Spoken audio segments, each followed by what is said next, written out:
السلام علیکم ورحمۃ اللہ وبرکاتہ۔ ان الحمد للہ نحمده ونستعینه ونستغفره ونعوذ باللہ من شرور انفسنا ومن سیئات اعمالنا من يهده الله فلا مضل له ومن يضلله فلا هادي له، أشهد أن لا إله إلا الله وحده لا شريك له وأشهد أن محمدا عبده ورسوله، أما بعد فإن أحسن الحديث كتاب الله وخير الهدي هدي محمد صلى الله عليه وسلم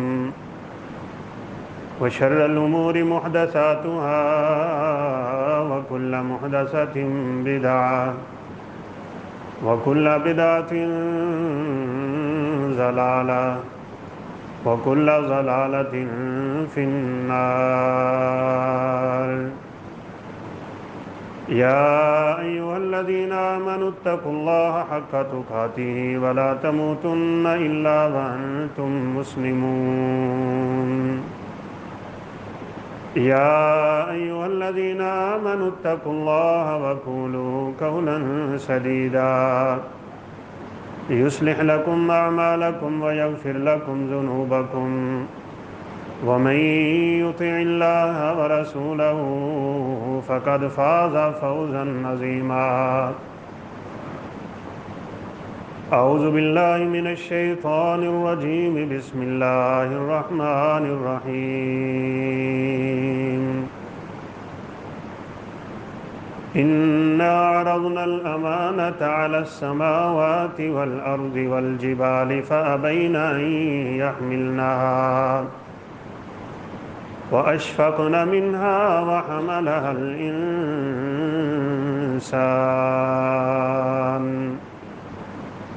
إنه كان ظلوما جهولا۔ وقال الله سبحانه وتعالى في مقام آخر: ومن يظلم منكم نذقه عذابا كبيرا۔ وقال النبي صلى الله عليه وسلم: اتق دعوة المظلوم فإنه ليس بينه وبين الله حجاب۔ رب اشرح لي صدري ويسر لي أمري واحلل عقدة من لساني يفقهوا قولي۔ رب زدني علما سبحانك لا علم لنا إلا ما علمتنا إنك أنت العليم الحكيم۔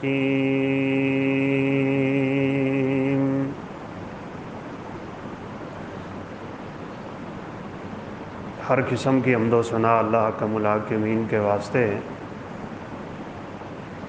لاکھوں کروڑوں درود و سلام جناب محمد الرسول اللہ صلی اللہ علیہ وسلم کی ذات اقدس پہ۔ سابقہ خطبہ جمعۃ المبارک میں اس بات کا تذکرہ ہوا ہے کہ یہ مہینے جو ابھی چل رہے ہیں، ذوالقعدہ، ذوالحجہ اور محرم، اور پھر رمضان سے ایک مہینہ پہلے رجب، یہ 4 مہینے بڑی عزت والے ہیں۔ ان کو شریعت مطہرہ میں حرمت والے مہینے کہا جاتا ہے، اور حرمت والے مہینوں کا مطلب یہ ہے کہ گناہ تو ہر وقت ہی حرام ہوتا ہے، لیکن ان 4 مہینوں میں گناہ کرنا انسان کے لیے زیادہ خطرناک ہوتا ہے۔ اسی طرح ان 4 مہینوں کی نیکی عام مہینوں کی نیکیوں سے زیادہ ہوتی ہے۔ رمضان کی فضیلت اپنی جگہ، لیکن چونکہ ذوالحجہ آگے جو مہینہ آ رہا ہے، اس کے ابتدائی 10 دن تو اتنے قیمتی ہیں کہ رسول اللہ صلی اللہ علیہ وسلم کا فرمان ہے، پورے سال کے دنوں میں سے اللہ احکم الحاکمین کے ہاں جتنے محبوب یہ 10 دن ہیں اور کوئی دن نہیں۔ حجاج کرام حج بیت اللہ کی سعادت کے لیے تیاریاں پکڑ چکے ہیں۔ ہمیں اللہ تعالیٰ نے جتنی بھی عبادتیں دی وہ ساری کی ساری عبادتیں ذوالحجہ کے پہلے عشرے میں جمع ہو جاتی ہیں۔ رمضان میں ہم حج نہیں کر سکتے، لیکن اگلے مہینے میں حج بھی ہے، روزے بھی رکھے جائیں گے، صدقات و خیرات بھی ہوں گے، لوگ عمرے بھی کریں گے، نوافل بھی پڑھیں گے، یعنی جتنی بھی عبادتیں اللہ تعالیٰ نے ہماری شریعت میں شروع کی ہیں، مشروع قرار دی ہیں، وہ ساری کی ساری اگلے 10 دن میں جمع ہو جائیں گے۔ اس لیے ان مہینوں کی بڑی فضیلت ہے۔ سیدنا عبداللہ بن عباس رضی اللہ تعالیٰ عنہما کی مشہور روایت کہ ان 10 دنوں کا گناہ بھی زیادہ ہوتا ہے، ان 10 دنوں کی نیکیاں بھی زیادہ ہوتی ہیں۔ اور پھر ان 3 مہینے یہ اور چوتھا رجب کا، یہ حرمت والے مہینوں کا حال بھی یہی ہے، عبادت کا اجر بھی زیادہ اور گناہوں کا وبال بھی زیادہ ہے۔ اس لیے اللہ تعالیٰ نے بالخصوص منع کیا ہے فَلَا تَظْلِمُوا فِيهِنَّ أَنفُسَكُمْ، ان 4 مہینوں میں خصوصاً تم نے اپنی جانوں پہ ظلم نہیں کرنا۔ اور سابقہ خطبہ میں اشارہ دیا ہم نے کہ ظلم 3 طرح کا ہوتا ہے۔ ظلم کی بڑی بڑی یہ 3 صورتیں اور قسمیں ہیں۔ ایک ظلم کی وہ قسم ہے جو اللہ اور اللہ کے بندے کے درمیان ہوتی ہے۔ اللہ تعالیٰ ہم سب کو محفوظ رکھے، وہ سب سے بڑا اس میں شرک ہے۔ یہ اللہ تعالیٰ کے ساتھ بہت بڑا ظلم، ان الشرک لظلم عظیم۔ سیدنا لقمان علیہ السلام نے اپنے بیٹے کو نصیحتیں کی تھی، قرآن میں اتر آئیں، یا بنی لا تشرک باللہ ان الشرک لظلم عظیم، بیٹا اللہ کے ساتھ شرک نہیں کرنا، شرک بہت بڑا گناہ ہے اور یہ ظلم عظیم ہے۔ شرک کے ساتھ کفر اور کفر کے ساتھ منافقت ہے، اور اس موضوع پہ سابقہ خطبہ میں کچھ اشارے ہو چکے ہیں۔ اس امت میں شرک بھی عروج پہ ہے اور امت مسلمہ میں منافقت بھی عروج پہ ہے۔ شرک اکبر کی صورتیں، شرک اصغر کی صورتیں یہ امت مسلمہ میں کثیر تعداد میں پھیلی ہوئی ہیں، اور منافقت بھی اسی حد تک عام ہو چکی ہے۔ جھوٹ بولنا، وعدہ خلافیاں کرنا، امانتوں کی خیانت کرنا، اور اپنے دل کو اللہ کے ذکر سے خالی کر لینا، دنیا کی محبتوں سے دل کو بھر لینا، اور اللہ کے عذابوں سے اتنا انسان بے پرواہ ہو جائے، اتنی غفلت میں چلا جائے کہ اپنی آخرت اور عاقبت کا اسے سوچ ہی نہ رہ جائے۔ حشر اور نشر اور قبر، میزان اور صراط، اللہ کے سامنے کھڑے ہونا، پوری زندگی کا حساب دینا، نامہ اعمال کا ملنا، اعمال کا تولے جانا، دائیں اور بائیں ہاتھ میں ناموں کا فیصلہ ہونا، اور پھر پل صراط سے گزر کے جنت اور جہنم کے مراحل۔ انسان کو اگر ان کی فکر نہیں رہ گئی تو وہ پھر اپنے دل کو کنگھالے اور اچھی طرح سمجھ لے کہ میرے اندر منافقت کی علامات پیدا ہو چکی ہیں، اللہ تعالیٰ سے توبہ کرے۔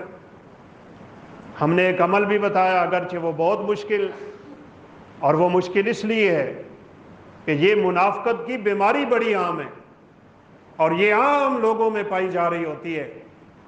تو اس کا بہت بڑا علاج یہ ہے کہ 40 دن مسلسل تکبیر تحریمہ کے ساتھ انسان نماز پڑھ لے۔ رسول اللہ صلی اللہ علیہ وسلم کا فرمان ہے کتبت لہ براءتان، براءۃ من النفاق و براءۃ من النار۔ 40 دن کی تکبیر تحریمہ سے پڑھی جانے والی نمازیں یہ اللہ سے 2 بڑے انعام لے کے دیتی ہیں بندے کو۔ براءۃ من النفاق، اللہ احکم الحاکمین اس بندے کو منافقت سے بچا لیتے ہیں، اور قیامت کے دن اسے انعام یہ ملے گا کہ اللہ اسے جہنم کی آگ سے بچا لیں۔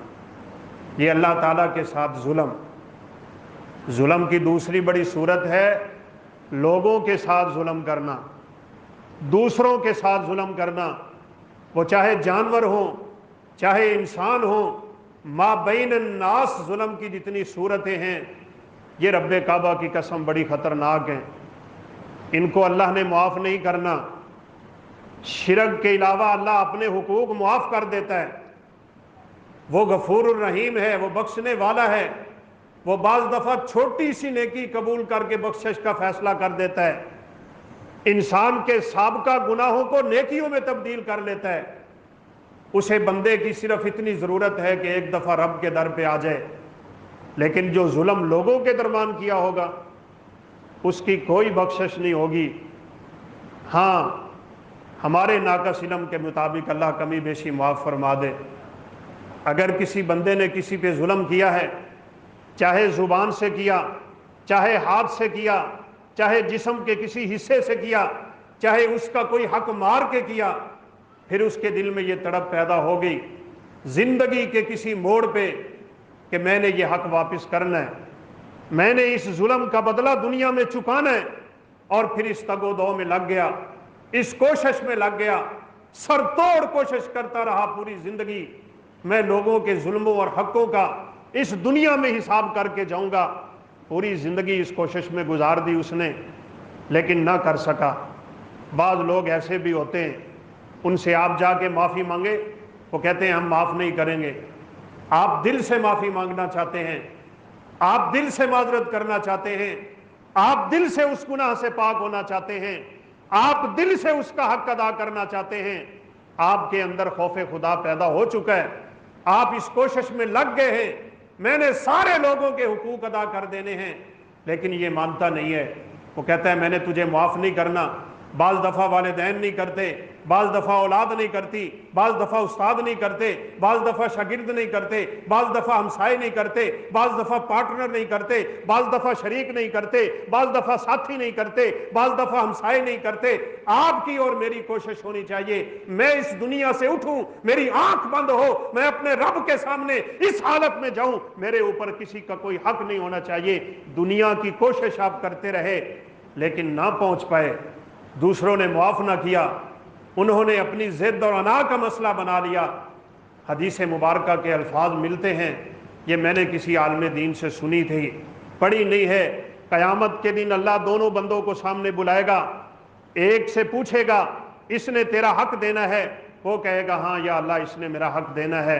اور میرے دوستوں، بھائیوں، بزرگوں اور میری معزز ماؤں بہنوں، یہ بات اچھی طرح نوٹ کر لینا، اس دنیا میں ہم جو کچھ کسی کا حق لے کے جائیں گے، قیامت کا دن اللہ کی قسم کوئی چھٹکارا نہیں ہوگا، وہاں کوئی ملجا اور ماوا نہیں ہوگا، وہاں کوئی ٹھکانہ نہیں ہوگا، وہاں کوئی بچانے والا نہیں ہوگا، وہاں آپ کے پاس کوئی چیز نہیں ہوگی جس کی ادائیگی کر کے آپ اپنی جان بخشوا لیں، وہاں روک لیا جائے گا۔ اور پہلے بھی کئی دفعہ اس حدیث کا ذکر ہو چکا ہے، ظلم سے بچو، ایاکم والظلم، ظلم قیامت کے اندھیروں میں ایک اندھیرا ہے، اور نبی کائنات علیہ الصلوۃ والسلام اسی سے ڈراتے چلے گئے، وہ لوگوں ظلم سے بچ جانا۔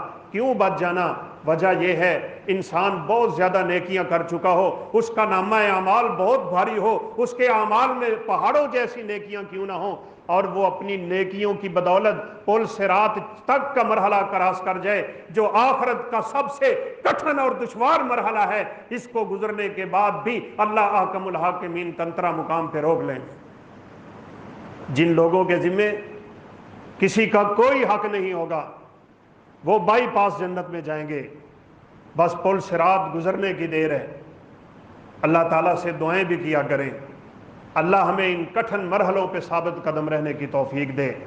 مدحزۃ مذلۃ علیہ خطاطیف و قطاطیف، یہ کوئی قصہ نہیں ہے، یہ کہانی نہیں ہے، یہ افسانہ نہیں ہے، یہ ناول نہیں ہے، یہ ڈائجسٹ نہیں ہے، یہ دنیا کی داستان نہیں ہے۔ اللہ نے قسمیں اٹھا اٹھا کے کہا ہے وما ہوا بالہزل، یہ مذاق کی بات نہیں ہے، انہ لقول فصل، یہ رب کی فیصلہ کن باتیں ہیں، ہر بندے نے وہاں سے گزرنا ہے۔ وَإِن مِّنكُمْ إِلَّا وَارِدُهَا كَانَ عَلَى رَبِّكَ حَتْمًا مَقْضِيًّا، یہ تیرے رب کا حتمی فیصلہ ہے۔ پل صراط سے انبیاء بھی گزریں گے، صلحاء بھی گزریں گے، شہداء بھی گزریں گے، اولیاء بھی گزریں گے، اللہ کے نیک بندے بھی گزریں گے، حفاظ اور قاریوں کی جماعتیں بھی گزریں گی، وہاں سے نیکوں نے بھی گزرنا ہے، وہاں سے بد نیکوں نے بھی گزرنا ہے۔ جہنم کے اوپر ہے، ایک کنارہ جہنم کے اس کنارے پہ، دوسرا جہنم کے اس کنارے پہ، اس کو اللہ نے تلوار سے تیز رکھا ہوا ہے، اس کو اللہ نے بال سے باریک رکھا ہوا ہے۔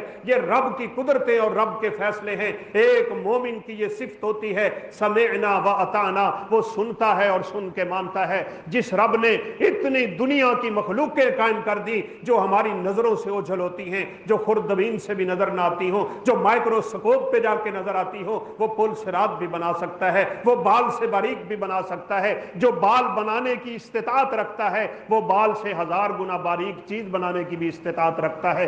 پل صراط میرے پیغمبر نے فرمایا وہ باریک ہے بال سے بھی زیادہ، تیز ہے تلوار سے بھی زیادہ، اس کے اوپر چیرنے والے، اس کے اوپر پھاڑنے والے، جسموں کو زخمی کرنے والے، دو ٹکڑے کر کے لوگوں کو جہنم میں گرانے والے اللہ نے آلات لگا چھوڑے ہیں۔ گزرنا ہر ایک نے ہے، اپنے اپنے اعمال کی بدولت گزرنا ہے۔ جس شخص کے اعمال حد سے زیادہ تیز ہوں گے، نبی کائنات علیہ السلام نے فرمایا وہ آنکھ جھپکنے کی مقدار پل صراط سے گزرے گا، پھر بجلی کی چمک کی طرح اعمال کرنے والے گزریں گے، پھر تیز رفتار گھوڑوں کی سی رفتار گزرنے والے گزریں گے، پھر یوں بات چلتی جائے گی، گزرنے والوں کی رفتاریں کم ہوتی جائیں گی، اعمال کی بدولت لوگ اس سے گزر رہے ہیں، پھر ایک آخری شخص آ جائے گا۔ نبی کائنات علیہ السلام نے فرمایا، صحیح مسلم کی یہ روایت ہے، میں اس آدمی کو جانتا بھی ہوں، اللہ نے مجھے بتا بھی دیا ہے، وہ آخری آدمی ہے جو پل صراط کے آخری حصے پہ جا کے جہنم میں گر جائے گا، اور پھر اس کے بعد جہنمیوں کے کام شروع ہو جائیں گے۔ کچھ آگے جا کے گر رہا ہے، کوئی درمیان میں گر رہا ہے، کوئی پیچھے گر رہا ہے، کچھ ایسے بھی بدبخت ہوں گے وہ پل صراط پہ پاؤں رکھتے ہی جہنم میں گریں گے۔ وہاں کسی کو بولنے کی اجازت نہیں ہے، کسی سے بات کرنے کی اجازت نہیں ہے،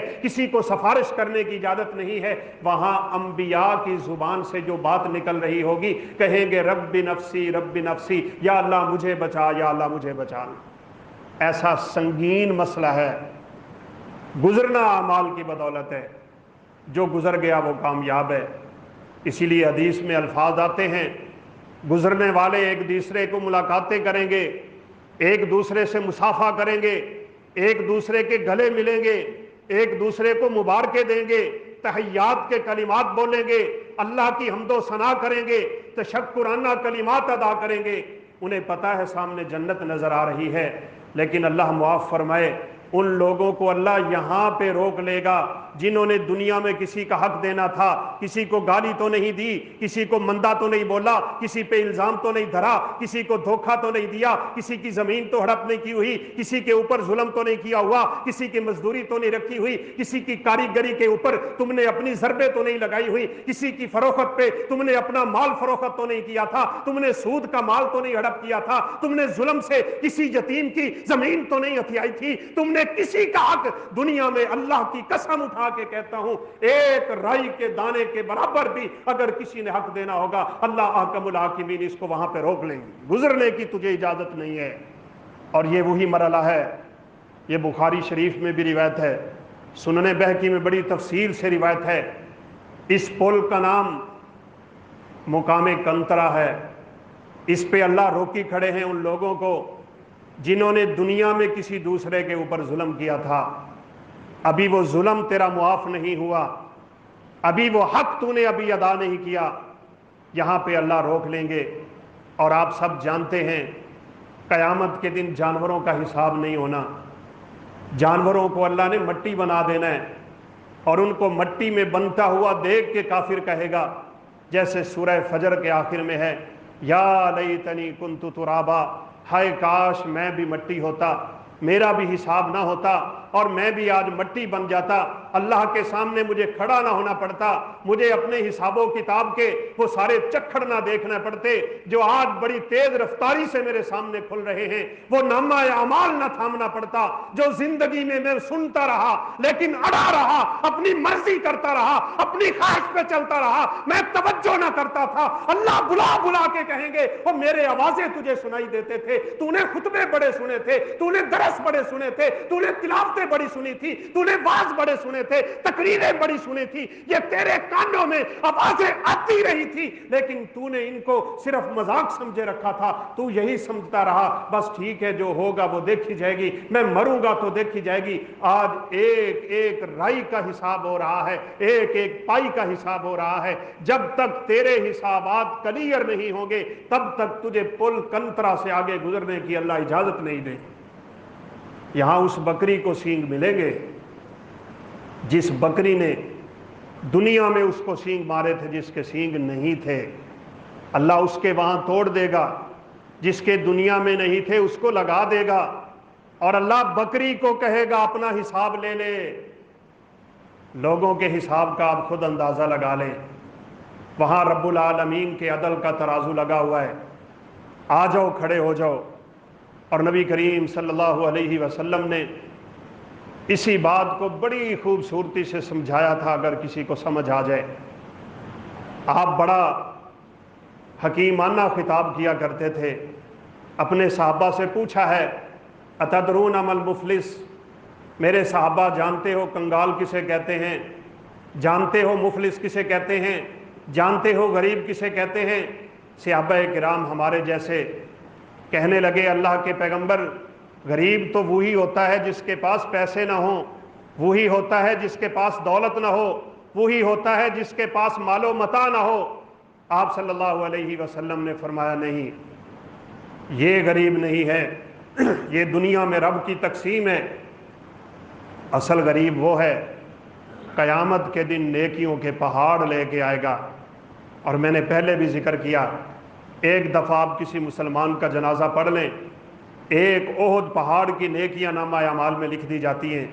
قبرستان تک اس کے ساتھ چلے جاؤ، 2 احد پہاڑ جتنی نیکیاں لکھ دی جاتی ہیں۔ اللہ کے لیے کیے ہوئے چھوٹے چھوٹے اعمال قیامت کے دن پہاڑوں سے زیادہ وزنی ہوں گے۔ حدیث آپ نے پہلے بھی سن رکھی ہے، آپ صلی اللہ علیہ وسلم نے فرمایا او لوگو، یہ جو تم صدقہ کرتے ہو جانتے ہو کس کے ہاتھ میں جاتا ہے؟ صحابہ وہی کہنے لگے فقیر کے ہاتھ میں جاتا ہے۔ آپ نے فرمایا نہیں، یہ فقیر کے ہاتھ میں جانے سے پہلے تمہارے رب کے ہاتھ میں جاتا ہے۔ وَيُرَبِّي كَمَا يُرَبِّي أَحَدُكُمْ فُلُوًّا، اللہ پھر تمہارے اس صدقے کو پالتا ہے جیسے تم جانور کے بچے کو پالتے ہو۔ حتیٰ کہ میرے پیغمبر نے فرمایا ایک کھجور جو تم نے رب کے رستے میں صدقہ کی ہوگی، کل قیامت کے دن یہ نیکیوں کا پہاڑ بن کے تمہارے سامنے آ جائیں گے۔ نیکیوں کے تو اس کے پاس پہاڑ ہے، لیکن ہوگا کیا؟ یہ بڑی مشہور حدیث ہے۔ آپ صلی اللہ علیہ وسلم نے فرمایا یہ اس پل پہ کھڑا ہے، ایک آدمی ادھر سے آئے گا، یا اللہ اس نے مجھے گالی دی تھی، اللہ اس کی نیکیاں اسے دے دیں گے۔ یا اللہ اس نے مجھے تماچا مارا تھا، اللہ اس کی نیکیاں اس کو دے دیں گے۔ یا اللہ اس نے میرے اوپر الزام لگایا تھا، اللہ اس کی نیکیاں اس کو دے دیں گے۔ یا اللہ اس نے دنیا میں میرے ساتھ دھوکہ کیا تھا، اللہ اس کی نیکیاں اس کو دے دیں گے۔ یا اللہ اس نے میرے اوپر بہت بڑی زنا کی تہمت لگائی تھی، اللہ اس کی نیکیاں اس کو دے دیں گے۔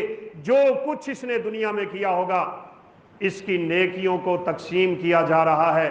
رسول اللہ صلی اللہ علیہ وسلم نے فرمایا یاتی ھذا قد قذف ھذا، یاتی ھذا قد شتم ھذا، یاتی ھذا قد ضرب ھذا، یاتی ھذا قد لطم ھذا۔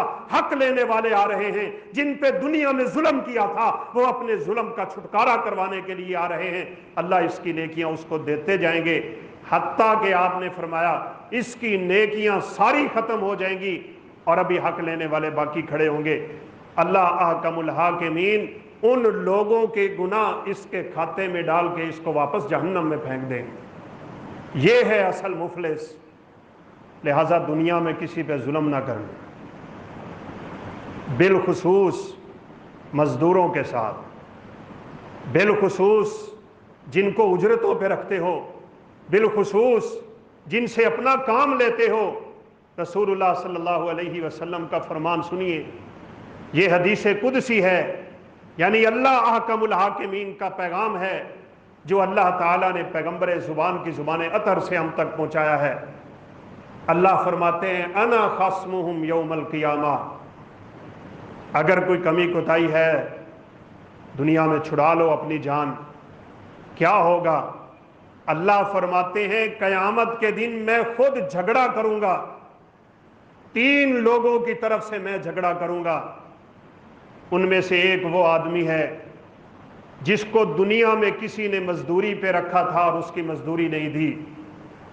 اللہ قیامت کے دن یہ کیس خود حل کریں گے، جیسے عدل خود نوٹس عدالت لیتی ہے، آپ فیصلہ کر لیں، آپ کا جھگڑا اللہ نہ کرے رب العالمین سے ہو، عدالت بھی رب کی، فیصلے بھی رب کے، انصاف بھی رب کا، وہ دن بھی رب کا، مالک یوم الدین۔ اسی لیے تذکرہ کیا ہے قیامت کے دن کا مالک وہی ہے، کسی کی کوئی ملکیت نہیں ہوگی، ایک ہاتھ میں ساری زمینیں، ایک ہاتھ میں سارے آسمان، اور اللہ ہلا کے پوچھ رہے ہوں گے لمن الملک اليوم، وہ بتاؤ آج کس کی بادشاہی ہے؟ وہاں سارے بادشاہ خاموش کھڑے ہوں گے، وہاں کس کی چلتی ہے؟ یہ تو دنیا میں اللہ نے آزمائش کے لیے انسان کو تھوڑا دے دیا، جس پہ اترا کے اور کترا کے وہ سمجھتا ہے کہ میں بڑی چیز ہوں، وہاں کچھ نہیں ہے میرے بھائیوں۔ سیدہ عائشہ صدیقہ طاہرہ مطہرہ ام المومنین، ہم سب کی ماں، وہ پوچھنے لگی اللہ کے پیغمبر صلی اللہ علیہ وسلم، جب اللہ زمینوں کو بھی لپیٹ لے گا اور اللہ آسمانوں کو بھی لپیٹ لے گا، یوم نطوی السماء کطی السجل للکتاب، جیسے ایک ورقہ لپیٹ کے ہم اپنے ہاتھ میں کر لیتے ہیں، اللہ کہتے ہیں میں آسمانوں کو یوں لپیٹ لوں گا۔ تو سیدہ نے پوچھا تھا لوگ اس وقت کہاں ہوں گے جب زمینیں بھی نہیں ہیں، آسمان بھی نہیں ہیں؟ تو رسول اللہ صلی اللہ علیہ وسلم نے فرمایا عائشہ، لوگوں کو اللہ وہاں اس وقت پل صراط پہ کھڑا کر دے گا، وہاں کھڑے ہیں لوگ، آج اللہ حساب لے رہے ہیں، ایک ایک چیز کا حساب ہو رہا ہے۔ تو بھائیو یہ ظلم کبھی نہ کرنا کسی کے اوپر، نہ ہی اللہ تعالیٰ شرک کو معاف کرتے ہیں اور نہ ہی اللہ لوگوں کے ساتھ کیے ہوئے ظلم کو معاف کرتے ہیں، جب تک کہ آپ اس شخص سے جا کے معافی نہیں مانگتے جس کے ساتھ ظلم ہوا ہوتا ہے، وہاں ساری نیکیاں تقسیم ہو جائیں گی اور پھر بدیاں انسان کے اوپر ڈال کے نعوذ باللہ جہنم کی اندھی وادیوں میں پھینک دیا جائے گا۔ ہاں ایک بات ضرور ہے جس کا میں تذکرہ کر رہا تھا، اگر کسی کے دماغ میں یہ بات آ گئی، اس کے دل میں خوف بیٹھ گیا، میں نے فلاں فلاں بندے پہ ظلم کیا تھا، اب میں زندگی میں اس ظلم کا بدلہ چکا کے جاؤں گا، پھر اس کوشش میں لگ گیا، اس نے سر توڑ کوشش کی، خلوص کے ساتھ کی، پوری محنت صرف کر دی اس کام پہ، لیکن حق ادا نہ کر سکا، آخر انسان ہے، یا دوسرے نے مانا ہی نہیں، اس نے معافی نہیں دی، تو یہ حدیث میں نے سنی ہے ایک عالم دین سے، ان دونوں کو اللہ قیامت کے دن کھڑا کر لیں گے۔ اور بھائیو بات سیدھی ہے، اللہ انسان کے دل کو دیکھتے ہیں، انسان کے ارادے کو دیکھتے ہیں، انسان کی فکر اور سوچ کو دیکھتے ہیں، کس زاویے اور کس موڑ پہ جا کے اس کی سوچ بدلی تھی، یہ کیسے پلٹ کے میری طرف آیا تھا، بقیہ زندگی اس نے کیسے میرے حکموں پہ گزاری تھی۔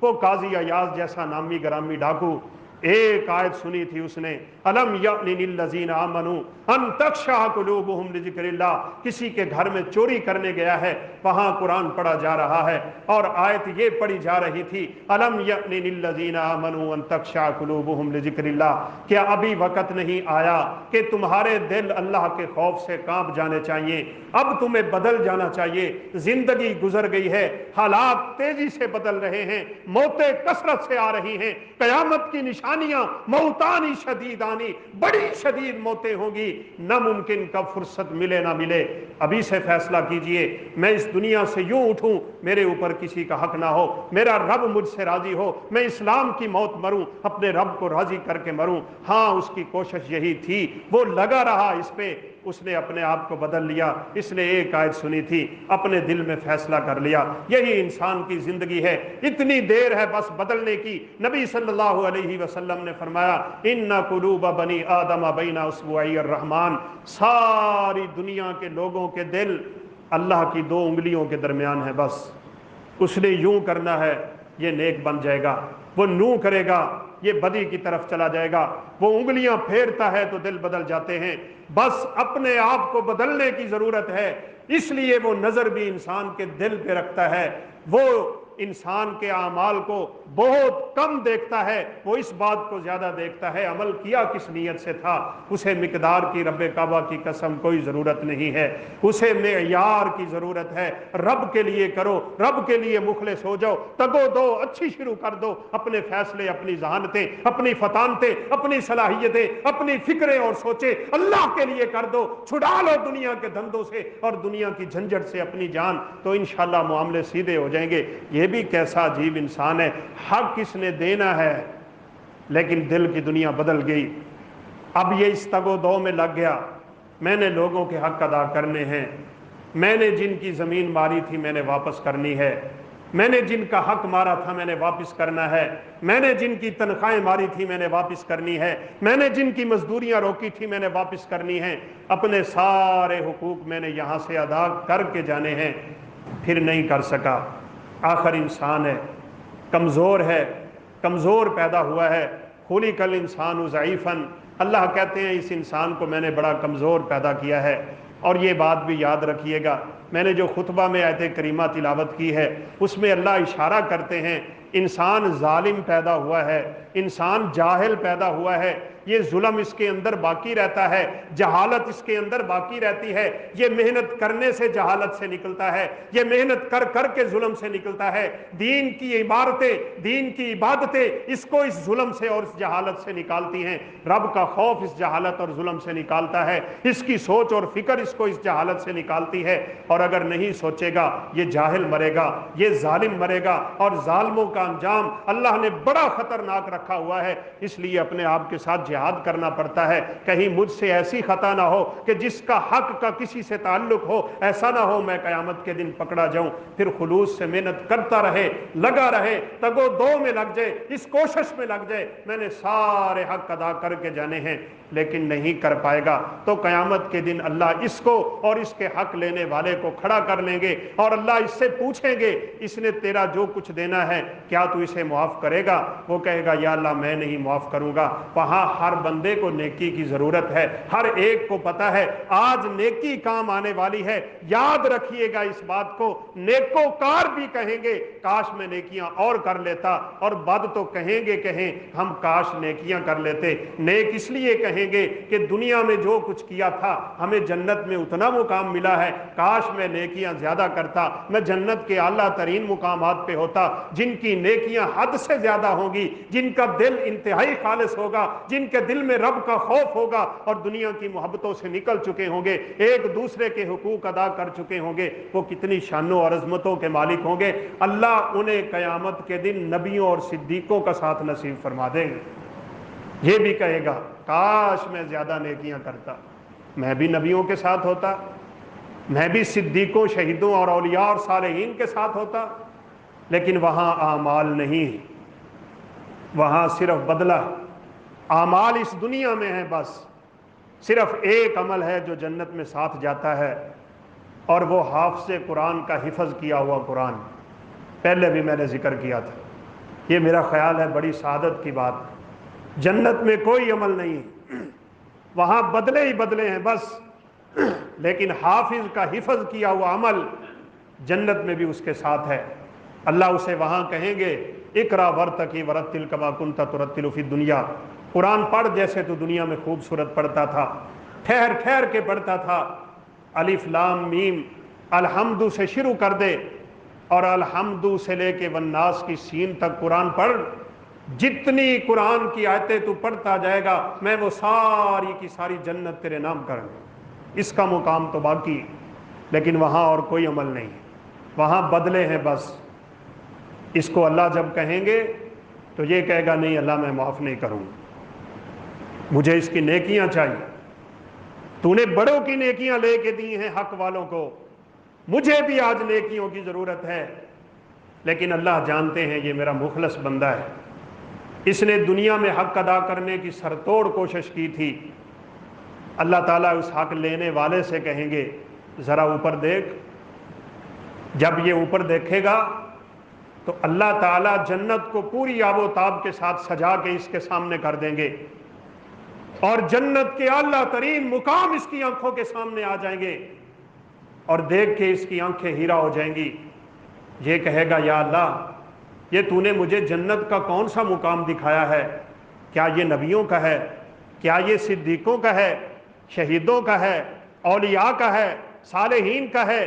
یہ تیرے کن برگزیدہ ہستیوں کا ہے؟ تو اللہ فرمائیں گے یہ تیرا بھی ہو سکتا ہے۔ یا اللہ تو میرے ساتھ مذاق تو نہیں کر رہا؟ میری نیکیاں اتنی نہیں کہ مجھے جنت کا اتنا اعلیٰ مقام مل سکے۔ اللہ فرمائیں گے نہیں، یہ تیرا بھی ہو سکتا ہے، شرط یہ ہے اپنے اس مسلمان بھائی کو معاف کر دے، میں تجھے جنت کے اعلیٰ مقاموں کا وارث بنا دیتا ہوں۔ پھر یہ بڑی جلدی معاف کر دے گا، لیکن یہ فیصلہ رب کا ان کے لیے ہوگا جو دنیا میں حق ادا کرنے کی کوششیں کرتے رہے۔ میرے بھائیوں، بات ختم ہے، وقت کم ہے۔ بہنوں کے حق نہ مارو، بہنوں کی زمینیں ہڑپ نہ کرو، اولادوں کے درمیان ظلم نہ کرو، اپنی رعایا پہ ظلم نہ کرو، اپنے ہمسائیں کو ساتھ ظلم نہ کرو، اپنے جاننے والوں کے ساتھ ظلم نہ کرو۔ ہمارے معاشرے میں یہ زمین کا مسئلہ بڑا خطرناک ہے، زمینیں ہڑپ کر کے بیٹھے ہیں۔ بالخصوص یہ چودھری حضرات جو ہوتے ہیں، انہیں یہ بھی رب کا خوف نہیں آتا۔ ساری طاقتوں کا مالک اللہ ہے، کیا ہوا اللہ نے تجھے تھوڑی سی طاقت دے دی؟ یہ رب کی قسم تھوڑی سی طاقت ہے، تھوڑی سی، یوں پلٹنے اور جھپکنے کی دیر ہے، یہ طاقت اللہ چھین لیتا ہے۔ میں آج ہی جمعے سے پہلے کچھ چیزیں پڑھ رہا تھا، سعودی عرب کی بات ہے، ایک شخص نے مزدور پہ ظلم کیا، پورا سال اس کے پاس کام کرتا رہا، اسے مزدوری نہیں دی، پاکستان کا آدمی تھا۔ اس نے کہا اللہ کے بندے، میری بیوی ہے، میرے بچے ہیں، میرے والدین ہیں، میں اتنا پیسہ صرف کر کے آیا ہوں، میں زندگی کی جمع پونجی لوٹا کے آیا ہوں، تو مجھے تنخواہ نہیں دیتا، تجھے رب کا خوف نہیں ہے؟ تجھے رب سے ڈر نہیں لگتا؟ اس نے کہا مجھے ڈر نہیں لگتا، جا تو اپنے رب کو پکار، میرا جو کرتا ہے وہ کر لے، نعوذ باللہ۔ اتنی اکڑ، اتنی نحوست، اتنی تیرے اندر اللہ کی نافرمانی، اتنی بغاوت اور سرکشی کہ تجھے رب کا خوف ہی نہیں رہ گیا۔ یہی تو منافقت ہوتی ہے۔ حتیٰ کہ بدبخت اس کو یہ کہنے لگا جا تو رب کے گھر میں چلا جا، بیت اللہ میں بیٹھ کے میرے خلاف دعا کر، اگر تو میرا کچھ بگاڑ سکتا ہے تو نہیں۔ اللہ اکبر۔ مظلوم کیا کر سکتا ہے؟ غریب کیا کر سکتا ہے؟ لاچار کیا کرے گا؟ بیچار کیا کرے گا؟ یتیم کیا کرے گا؟ ایک ہی کام کرے گا، وہ کسی نہ کسی موقع پہ اپنے ہاتھ اٹھا لے گا۔ نبی صلی اللہ علیہ وسلم نے فرمایا ایاک و دعوت المظلوم، او لوگو مظلوم کی بد دعا سے بچ جانا، فَإِنَّهُ لَيْسَ بَيْنَ اللَّهُ وَبَيْنَهُ حجاب۔ بات سیدھی سیدھی ہے، مظلوم کی بد دعا اور اللہ کے عرش کے درمیان کوئی پردہ نہیں ہوتا۔ اس کی دعا آسمانوں کو چیرتی ہوئی رب تک پہنچتی ہے۔ اس کے سننے میں دیر تو ہو سکتی ہے، لیکن اس کے فیصلے میں دیر نہیں ہو سکتی، وہ فیصلہ وہیں پہ کر دیتا ہے۔ اس نے کیا کرنا ہوتا ہے، اس کا بدلہ قیامت کے دن رکھنا ہے یا دنیا میں ہی دینا ہے، وہ بہتر جانتا ہے۔ اس بندے نے چپ کر کے ٹکٹ لی، وہاں گیا بیت اللہ کے سامنے، اس نے واقعتاً اس کے خلاف بد دعا کر دی۔ یہ اتنا منحوس انسان ہے کہ ایک تو میرا حق نہیں دیتا اور دوسرا رب کے عذابوں سے اتنا بے پرواہ ہو چکا ہے۔ لکھا ہے مضمون والے نے، کتاب والے نے، وہ ابھی عمرہ کر کے واپس نہیں پلٹا، یہ اپنی سیڑھیوں سے گرا، اس کے جسم میں ایسی بیماری لگی، دنوں میں یہ عمرہ کر کے واپس آیا، یہ بندہ ہاسپٹل میں پڑا ہے، اس کے جسم کے اعضاء کام نہیں کر رہے، لوگ تیمارداری کرنے کے لیے جا رہے ہیں، یہ مزدور بیچارہ بھی تیمارداری کرنے کے لیے چلا گیا۔ جب اس کے پاس گیا، اس نے کہا واقعتاً تو نے میرے خلاف دعا کی تھی؟ اس نے کہا ہاں، تو نے خود ہی تو کہا تھا، میں گیا ہوں بیت اللہ، میں نے عمرہ کیا ہے، میں نے اپنے رب کو پکارا ہے، جو تو نے کہا تھا میں نے اسی طرح بد دعا دی ہے تجھے۔